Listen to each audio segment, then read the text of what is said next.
Bonjour à tous. Aujourd'hui, j'ai quelque chose d'un peu spécial à vous présenter. Il s'agit d'un casque de combat israélien qu'on appelle amicalement le Orlight, plus spécifiquement le OR 201. Mais celui-ci est un peu spécial. C'est une version que j'ai achetée. Ce sont des casques, premièrement, très rares à trouver, spécialement ici au Canada. Et sinon, si vous en trouvez, ce sont des casques assez coûteux sur le marché. Donc, je l'ai trouvé à prix raisonnable. Et il était bien sûr désigné comme reconditionné. Je l'ai nettoyé. Il y avait de la peinture sur la bordure, entre autres. J'enlevais un peu de rouille, mais je l'ai laissé pratiquement intact.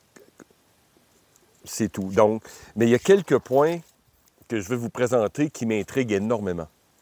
Donc, faisons un peu d'histoire. Premièrement, ce casque a été introduit, le prototype a été introduit en 1976 et il est considéré comme le premier casque, on pourrait dire, composite. Donc, il va dans la même époque un peu que les casques MK6 que j'ai déjà présentés et les Passgat américains. Donc, on est à la fin des années 70, début 80. La première version de ce casque, qu'on appelle le Orlight M76, était composé de, assez particulier, de fibres de verre mêlées avec une résine de l'éthylcellulose, donc évidemment compressée donc à haute pression. Comme il y a un principe environ de tous les casques balistiques, il s'agit de tissus composites, souvent avec de la résine. Donc, même principe ici. Mais comme j'explique, intéressant, il s'agit de fibres de verre. Et rapidement, puisque ce casque a été utilisé, est encore utilisé sous une forme ou une autre par plusieurs armées, et, il y a eu énormément de versions. Le M76, bien sûr, le M76 Export. Je crois que c'est cette version que l'armée canadienne a testée avant d'adopter le CG634. Il y a eu le M76-201, il y a eu le 201 Export, il y a une version avec visière, une version qu'on appelle ensuite la 402 qui était faite de Kevlar.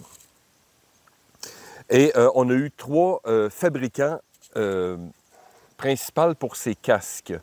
Le premier était bien sûr Orlight. On a eu ensuite Agar et Rabintex, la compagnie privée. Et ce casque a été adopté par plusieurs armées, dont, exemple, notablement l'armée irlandaise au début des années 80. On a eu l'armée roumaine, portugaise, sud-africaine et plusieurs autres sous une forme ou une autre, sécurité. J'en ai même trouvé dans des versions de police yougoslaves ou serbes, dépendamment du pays qu'ils utilisaient. Ils utilisaient des Orlight peinturés bleus avec une visière à l'avant, mais c'était un Orlight. Donc, dès sa sortie, ce casque a été grandement apprécié par les soldats. Évidemment, il remplaçait... Les Israéliens, à l'époque, utilisaient une version, une copie du casque M1 américain. Et vous allez voir qu'il y a encore des influences, spécialement à l'intérieur, encore avec le système du casque M1 américain. Donc, le casque est lui-même très confortable, apprécié par les soldats. Pas de flafla dans ses formes, ça a été bien conçu presque du premier coup. Donc maintenant, c'était spécifié que ce casque, bien sûr, est un casque de combat, on parle de fin des années 70, début 80. Donc ici, c'était spécifié que c'est pour, évidemment, la fragmentation, les chocs et ces trucs-là. Et c'est supposé arrêter du 9 mm à courte portée. C'est ce qui est spécifié. J'avoue que, OK, c'est une vieille version, mais vous allez voir, j'en doute. Enfin bref, vous me direz ce que vous en pensez. Donc, terminons un peu le tour. La coquille elle-même, c'est 8 mm d'épaisseur. Vous avez une bande en caoutchouc qui fait le tour du casque, qui est très typique, bien sûr, de 10 mm. Les couleurs étaient légèrement variables. Donc, ici, c'était une espèce de vert très audi, mais il y a d'autres variantes qu'on trouve ocre, par exemple. Dans les versions d'export, entre autres, j'ai vu des versions, je ne suis pas trop sûr, la bande ici était peinturée en vert. Quand j'ai reçu ce casque, Il y a encore des traces ici. J'ai dû le frotter pour enlever cette peinture-là, puisque c'était un reconditionné. Et vous allez comprendre pourquoi. Il y a des vis qu'on voit à l'intérieur, comme celle-ci, si je me souviens bien. Une des deux, enfin bref. Bon, je reprends. Donc, j'avais enlevé du verre et on voit ici que les vis ont été peinturées. Je vois encore des traces ici. Mais quand on regarde à l'intérieur, les vis semblent très modernes. Donc, c'est un peu étrange. Donc, oui, OK, c'est reconditionné. Mais bon. Et vous allez voir aussi que j'ai eu beaucoup de problèmes d'identification pour plusieurs raisons. Je vais vous les expliquer dans une minute. Donc, quand je me suis promené dans toutes les versions, même de d'autres armées sud-africaines et irlandaises particulièrement, je regardais par exemple mentonnière. Bon, j'ai descendu un peu ma caméra. La mentonnière. Je ne sais pas si ça se traduit bien à la caméra, mais c'est un cuir noir. Et si on regarde le système de détachement à l'intérieur, on voit, je ne sais pas si ça se traduit bien à la caméra, mais c'est un cuir qui est noir. Même ici, les sangles, on voit à l'intérieur, donc c'est comme été du cuir tendu, parce qu'on voit encore un peu de brun. Toutes les casques que j'ai regardés ont toutes un système, une mentonnière qui est cuir beige, brun, mais celui-ci est noir. Intriguant. Ensuite, on a des sangles ici de rétention en cuir. Ici, on a une espèce de petit passant. Généralement, sur toutes les casques que j'ai vues, il y a une espèce de languette de cuir ici avec un rivet. Le mien semble avoir perdu ses choses. Mais sur toutes les casques que j'ai vues, il y a une espèce de petite sangle, languette en cuir avec un rivet. Ensuite, les matériaux qu'on voit ici, je crois que c'est du 20 mm ici. Donc, c'est en nylon. Donc, ici, on a du synthétique, puisque les premières versions étaient en coton. Et il y a certaines variantes de couleurs. Vous allez voir pourquoi c'est important ensuite. Donc, boucle ici en métal. Et sur, je mettrai une photo, mais sur l'attache, ici à l'intérieur, c'est très subtil, mais c'est RBH, qui est les lettres pour la compagnie Rabintex. Maintenant, l'intérieur.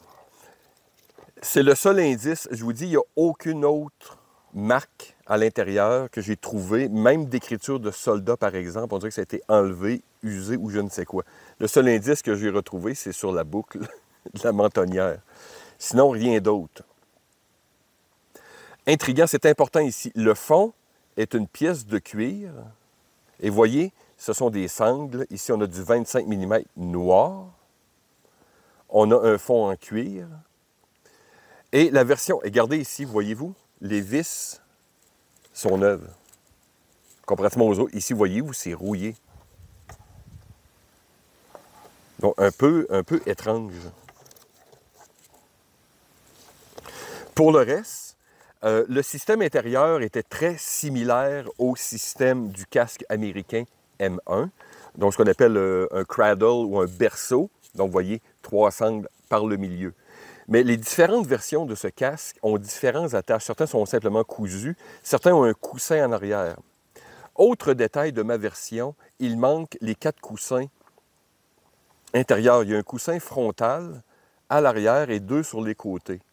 J'ai regardé plusieurs autres vendeurs et c'est assez commun que ces pièces soient manquantes. Malheureusement, mon casque n'a pas ces pièces, mais je vais vous montrer une photo, bien sûr.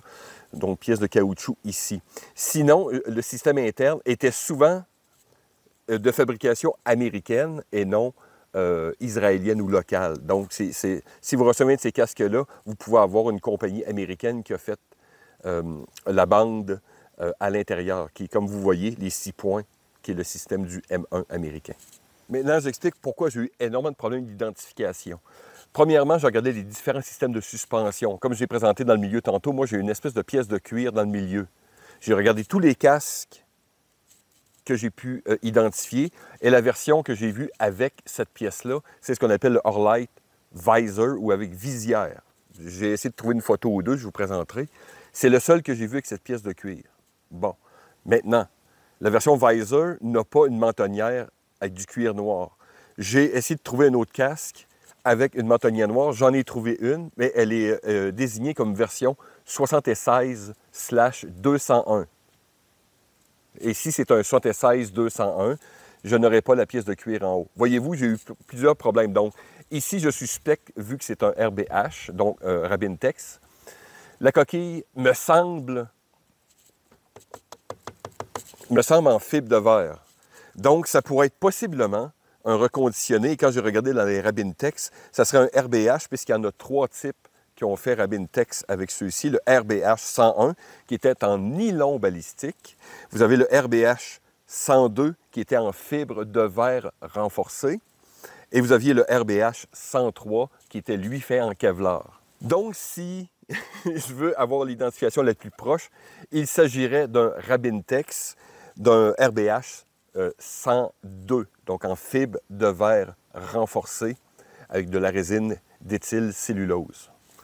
Donc, comme j'expliquais rapidement, le système, pour vous le présenter, il s'agit simplement d'une boucle en plastique. On presse, hop, ça se détache. Quand j'ai regardé aussi, ce casque est encore fabriqué avec une version légèrement moins prononcée ici, mais c'est pratiquement le même casque puisque j'ai regardé que le système de suspension avec la mentonnière LRS est pratiquement identique. C'est encore fabriqué par Agar. Il est simplement identifié comme le casque balistique IDF. IDF, bien sûr, pour Israeli Defense Forces. Donc, dans l'état, je ne sais pas si on voit bien. Regardez ici dans l'état, on voit que ça serait qualifié un grade B, une pièce. Ben, voyez-vous, j'ai la peinture décolorée, détachée, pardon, un peu partout. L'intégrité est correcte, il n'y a pas de trou. On voit à l'intérieur aussi.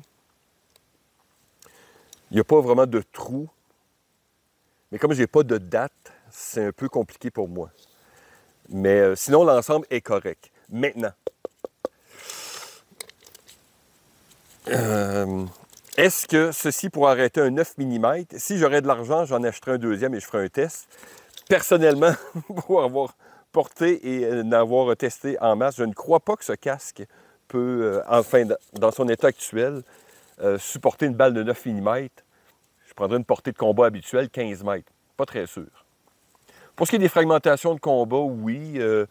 Si on changerait, ou si j'aurais les systèmes de coussins, ça irait beaucoup mieux. Comme casque de combat. Comme je vous dis, ce casque est très profil bas, donc ça sied très bien. Celui-ci, je crois que c'est supposé être un large. Mais le casque sied très bien sur la tête, pas trop prononcé à l'arrière. Et comme j'avais expliqué déjà, ce casque a été testé par l'armée canadienne. Donc, si vous regardez sa forme, c'est très près d'un CG634. Donc, il manquait juste des oreilles, le reste. Mais ce casque a été testé et il y a eu beaucoup d'influence de ce casque dans le casque moderne de l'armée canadienne.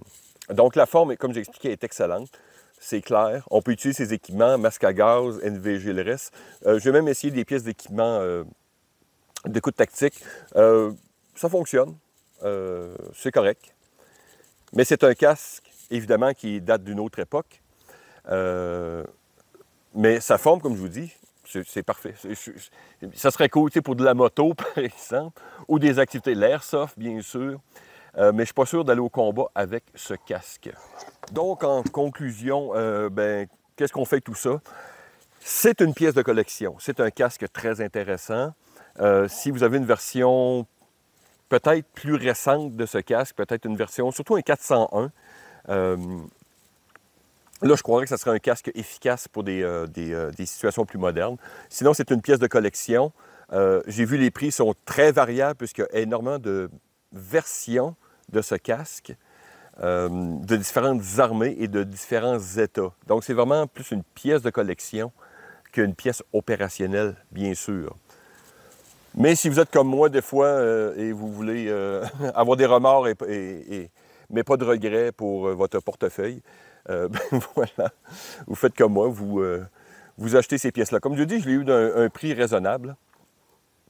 Et je trouve que c'est un très beau casque. Ça me permet aussi de faire des références avec d'autres casques, comme j'explique, de d'autres époques. Donc, belle pièce de collection. Voilà, donc j'espère que vous avez appris quelque chose et je vous dis à la prochaine. Bye bye.